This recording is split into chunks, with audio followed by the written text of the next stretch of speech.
however you may be listening. iHeartRadio, Fox Sports Radio, FS1. 1 hour from now off a winning week. Blazing 5. Love the Blazing 5 this week, going after some of the biggest games this week. And Joy Taylor is joining me on a Friday. Joy, I've got a sweater on. I'm headed to a little ski trip this weekend. So we're matching. We are matching. I'm excited. I have my ski season start for me with my kids this weekend. That is going to be fun. Oh, my God, I love it. Get some outdoor, fresh air. Yeah, God, Doesn't it feel good to, Oh, yeah. It's so weird how much you appreciate fresh air now.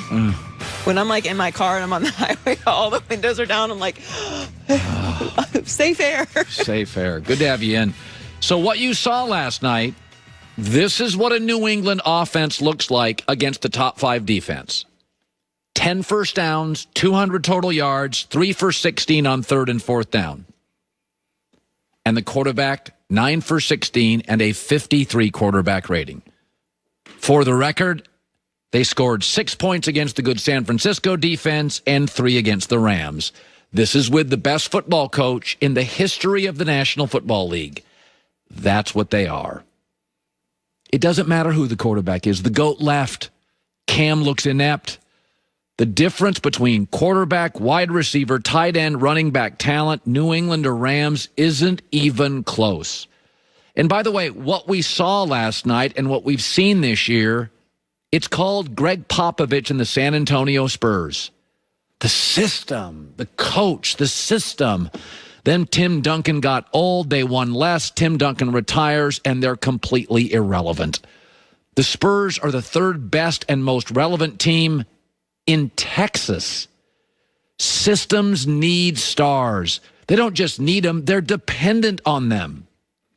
Phil Jackson's system, Shaq and Kobe won championships.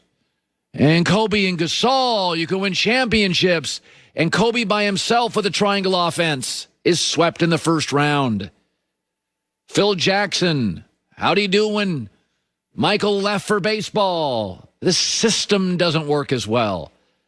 It's not that you need stars for a system. You're totally dependent on them. New England, though, fell into something I've seen so many times. Old, successful men.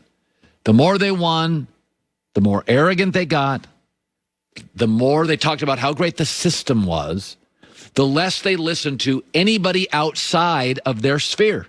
God, I've seen this in broadcasting. I've seen it in football. I've seen it in every business. And then we have a cultural change that the league is becoming more weapons-based. Tight end, wide receiver, running back, quarterback. Of the teams I think can win the Super Bowl today, Green Bay, Kansas City, Cleveland, Rams, Saints, Seattle, Tampa, Buffalo. They don't all have great defenses. They don't all have Hall of Fame coaches. They've all got weapons. New England's now 6-7. They will not make the playoffs. They have no momentum.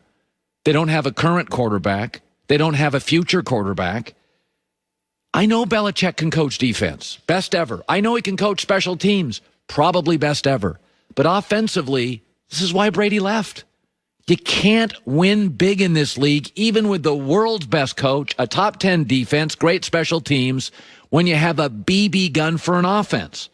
If you took the top 10 skill players in that game last night, quarterback, receiver, tight end, running back, the Rams have all 10. Damian Harris is the only Patriot that is close. But it's the system. It's the system. It's the system. They're dependent on stars. And Sean McVay, by the way, he's got a system too with a bunch of good players. Belichick's a great coach, the best ever. But I've seen it. So was Popovich. But I've seen it over and over. Mid-70-year-old legend.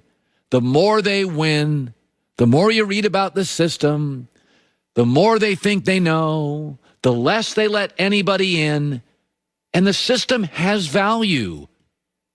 But the Spurs don't have a star, and the Patriots don't have a quarterback, and no great coach or system can win with it. You've seen it twice this year when they faced the top defense. 6 points against the Niners, 3 against the Rams, 10 first downs, a 53 quarterback rating.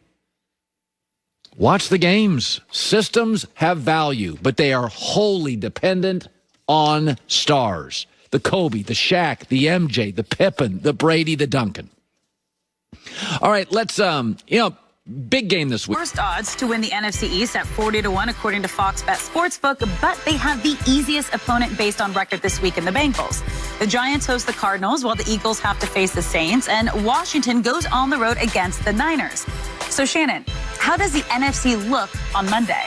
Cowboys will be in third place. Third place? Third place. Oh. Because so you got the Eagles getting wiped out. the Eagles are going to beat the Saints. So they'll be in third place, but nothing is looking good for the Cowboys because guess what? They're not going to be in first place after this weekend, and that's all I care about. And as long as they're not in first place come week 17. Okay. So here is my biggest fear. The Giants at home are 2.5-point underdogs to Arizona. I fear the Giants will lose that game. Washington is a 3-point underdog at San Francisco. I fear Washington will lose that game. My Cowboys are a 2.5-point favorite, 3.5-point favorite at Cincinnati. I fear my Cowboys will win that game. You think they'll win that game too? Yes, I do. Okay. And that would mean that my 4-9 Cowboys are only one game out of first on Monday when we sit here again, and they'll tease and torment me a whole nother week on this show. So, okay, that one game out of first will mean they're in what? Third place. Okay, but one game out of first is crazy at this point. 4-9 and you're one game out? But here's the thing. You guys have never been more than 2 games out of first place the entire season. Okay, who has the easiest schedule of all those 4 teams in that division? It's the Cowboys by far. But who has the worst team of any team in that division? I grant you that. I give up. I'm with you. I want a quarterback. I want a high draft pick. You got a quarterback. He just happened to be injured. He wants $42 million. Okay, pay him. And we just can't. He's not that good. Whoa. He's very good, but he's not great. He's great. He's not my homeboy. I give you that. You said you'd rather have him over my homeboy. Okay, but why wouldn't I want a higher pick? And right now, Cincinnati's a half game worse than we are. So they're sitting with the third pick. We need to lose. So you'd rather lose to Cincinnati?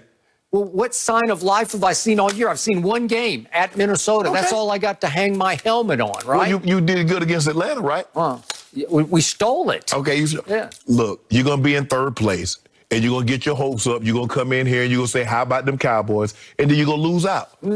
Okay. But one game out, I got an array of false hope, right? You're going to be like you were in 2014. What y'all go, 4-12, 2014? No. I mean, 26, after you get Zeke, 2015. That would be it should be a fun football weekend. That's all we have for you today. Thank you so much for hanging out with us. We'll be back Monday at 9:30 Eastern. But don't go anywhere because the herd starts Let's go, now. Big.